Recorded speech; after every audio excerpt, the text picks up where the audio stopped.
आमिर और पानी का प्याला। गर्मियों के दिन थे, सूरज पूरी आबोताब से चमक रहा था। ज़मीन बहुत गर्म थी, दरख्तों के साए छोटे पड़ चुके थे। छोटा बच्चा आमिर एक दरख्त के नीचे बैठा पानी पी रहा था।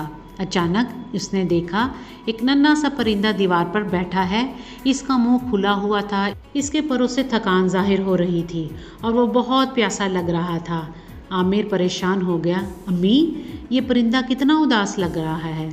अम्मी ने मोहब्बत से कहा, हाँ बेटा, गर्मी में परिंदे और जानवर भी प्यासे होते हैं।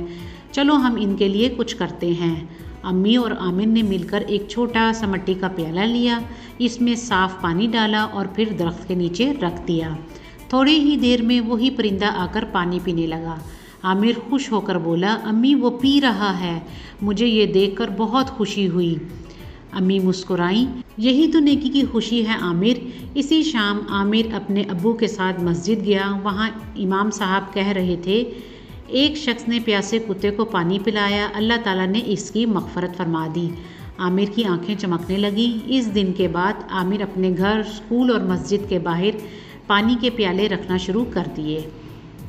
दूसरे बच्चे भी इसके साथ शामिल हो गए। परिंदे खुशी से चहचहाने लगे, बिल्लियाँ भी साएदार जगहों पर आकर बैठने लगी। यहाँ तक कि एक परिंदे ने आमिर की खिड़की में घोंसला बना लिया।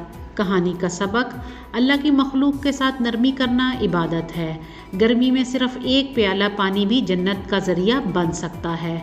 आइए बच्चों, हम सब मिलकर इन परिंदों का इस गर्मी के मौसम में ख्याल रखें। अगर आपको आज की कहानी अच्छी लगे, चैनल को लाइक, सब्सक्राइब और शेयर कीजिए ताकि इसी तरह अच्छी कहानियाँ आपको मिल सकें। आप सबके देखने का बहुत शुक्रिया।